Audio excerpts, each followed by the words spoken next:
खोपोलीवरून Mumbai CSMT कडे निघालेल्या local ट्रेनने आज सायंकाळी 6:30 वाजण्याच्या सुमारास केलवली आणि पळसदरी दरम्यान 3 बैलांना जोरदार धडक दिल्याची धक्कादायक घटना समोर आली आहे। या अपघातात 2 बैलांचा जागीच मृत्यू झाला असून तिसरा बैल गंभीर जखमी झाल्याची माहिती समोर आली आहे। खोपोलीहून मुंबई छत्रपती शिवाजी महाराज टर्मिनसकडे सायंकाळी 6:02 सुटलेली लोकल गाडी केलवली ते पळसदरी दरम्यान अचानक ट्रॅकवर आलेल्या 3 बैलांना धडकली।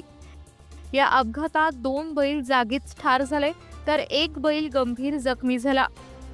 मृत बैल लोकलच्या चाकाखाली अडकल्याने गाडी तब्बल 1.5 तास ट्रॅकवरच थांबून राहिली। दरम्यान गाडीत शेकडो प्रवासी अडकले होते। उशीर झाल्यामुळे काही प्रवाशांनी रेल्वे ट्रॅकवरून पळसदरी किंवा कर्जतच्या दिशेने पायी प्रवास सुरू केला। रेल्वे कर्मचाऱ्यांनी घटनास्थळी धाव घेत अडकलेला बैल बाहेर काढण्यासाठी प्रयत्न केले आणि अखेर सुमारे 1.5 तासांच्या प्रयत्नानंतर लोकलला पुढे मार्गस्थ करण्यात आलं।